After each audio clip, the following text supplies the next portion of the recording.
मोहम्मद अली जिन्नाह ने तालीमों से ख़िताब करते हुए कहा था, जब तक आप अपने अंदर इताअत का जज्बा पैदा नहीं करेंगे, इस वक्त तक आप हुक्म देना नहीं सीख सकेंगे। इसलिए असातिज़ा और तालिबीनों को मेरा मशवरा है वो जज्बा अताअत शुआरी को अपना किरदार का नुमाया जुज़ बनाएँ। कुछ नाम और भी मुझे मालूम हुए हैं। लईक अहमद साहब, मुस्तफ़ा बिन इब्राहिम साहब और सलीम सिद्दीकी साहब और असलम शाह साहब। असलम शाह साहब उनके भी बहुत कारकर्दगी है और बड़ा काम है। ये लोग यहाँ पर तशरीफ़ फरमा है, हम इनकी आमद का शुक्रिया अदा करते हैं। ख़वातीन व हज़रात, स्टेज पर बैठे हुए तमाम मुअज़्ज़ज़ अराकीन और आप सब जो बहुत ही मोहतरम हैं, आपने इतनी देर मुझे सुना, मुझसे जो कोताही हुई माफ़ कीजिएगा।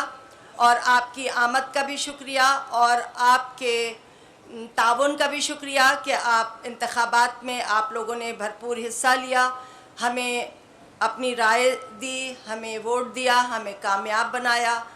हम आपकी उम्मीदों पर किस कदर पूरा उतरेंगे ये तो वक्त बताएगा। दुआ कीजिए कि हम कुछ कर सकें।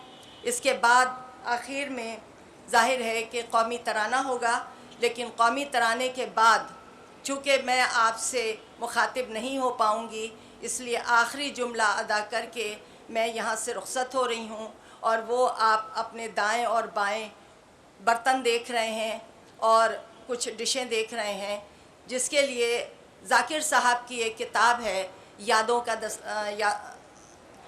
का दस्तरखान, जिसकी लॉन्चिंग इसी ग्राउंड में हुई थी। और ज़ाकिर साहब ने कहा था कि अगर कभी मैं वाइस चांसलर हो गया तो मैं उस यूनिवर्सिटी में दस्तरखान का शोबा कायम करूँगा और उसमें पढ़ने वालों को पीएचडी की डिग्री दूंगा, क्योंकि ये ज़िंदगी में सबसे अहम शोबा होता है। सो इस अहम शोबे की तरफ हम सबसे आखिर में जाते हैं और फिर जब जाते हैं तो बड़ी देर में पलटते हैं। बहरहाल इस नगमे के बाद आप दाएं और बाएं जिधर जाना चाहें चले जाइएगा और हमारा शुक्रिया लेकर जाइएगा। बहुत बहुत शुक्रिया। अब कौमी तराने के लिए हम एहतराम के साथ खड़े होंगे और अपने वतन को अपना नजराना पेश करेंगे।